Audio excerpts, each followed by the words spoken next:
Martin Ødegaard was absolutely incredible against Chelsea this evening, and I think he deserves a whole video analysing his performance because I don't think we as supporters appreciate how well he played. So to begin with, I'm going to look at his overall stats. He got 2 assists, 1.13 expected assists, 74 touches, 8 key passes. I don't think you guys understand how ridiculous that is. These are the sort of stats that Mesut Özil was putting up for us in the Premier League, and we know how good of a player he was, with 2 big chances created as well, and 3 out of 4 dribbles as well successfully done. It was an absolute clinic. That 9.7 rating just goes to show how good he was. So now let's get into the nitty-gritty, and I thought something which really caught the eye from Ødegaard was the positions he was picking up in the build-up. We already know his equality in the final third, but a lot of times he was linking the midfield to the attack. He did this more than he has in other games. You can see him here really close to Saliba, really close to Partey as well, making the pitch as small as possible in order to then make it as big as possible.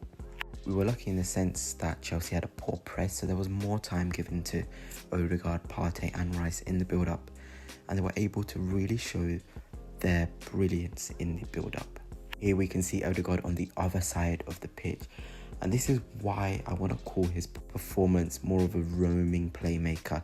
He didn't just pick up areas on the left, he also picked up areas on the right, as he normally does with Bukayo Saka, but he was really given a free role, finding those pockets, finding those spaces in midfield, making Caicedo follow him at times, making Enzo follow him at times, and Gallagher too. They were running rings around him. We know Mikel Arteta likes to overload different areas of the pitch. If the opportunity is there to overload the left, players will roam over to that situation in that area. If there's opportunity to overload the right, players will then move on to the right. And Ødegaard knew that role very well today. Now let's move on to the next thing, and that is taking responsibility. There's been a massive criticism of Ødegaard from a lot of tacticals on different social media platforms that he doesn't take enough responsibility picking the ball up in really tight spaces. But today he took that risk. We see him here dropping deep when the pressure is on him, asking and wanting that ball to his feet. And we know he has the ability in tight spaces to turn his man and to then open up the pitch. In this situation, he managed to then pick a beautiful little pass into Declan Rice in that pocket, and then we're away on goal. It wasn't just once where we saw him pick up the ball in really tight and tricky situations closer to our goal, but here we can see him evade the press of 2, 4, 5 Chelsea players. He then has the confidence to drive into the space and then releases this ball at just the right time. This is huge responsibility taken up from him, and a lot of people want us to buy a midfielder on the left that takes this responsibility in the build-up. But I think if Martin Ødegaard can do this consistently and just doesn't play as close to Saka, it can really help us in the build-up and create a lot more opportunities as we've seen today. And I think now is the perfect time to talk about that assist. You see him here again picking a pocket on the left.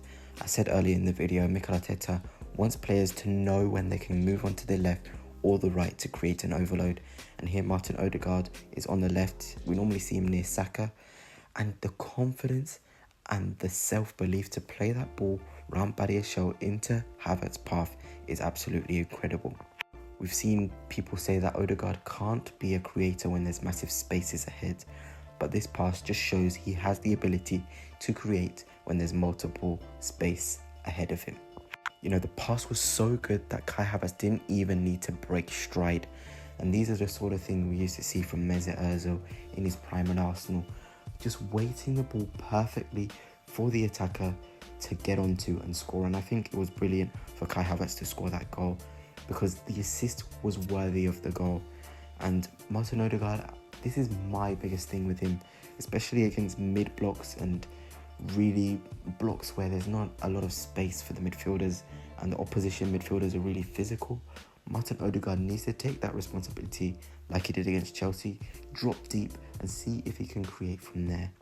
Now let's move on to what I want to call Ode Mesut. Mesut Özil in his prime was really good at picking up pockets of space, especially in the final third, and Ødegaard was absolutely spot on in this area today. He found areas where Caicedo found it really hard to follow him in that final third of play. It made me really happy internally to see Mesut Özil pick up these areas around the box. We used to see it from Mesut Özil, who in his later Arsenal days would then pick a pass out to Kolasinac on the other side of the pitch. He did that multiple times, or Nacho Monreal. And today I saw Martin Ødegaard try this multiple times, and although it didn't work every time, it was just nice to see that he backed himself to attempt those passes, because when they come off, you can really unlock stubborn defenses.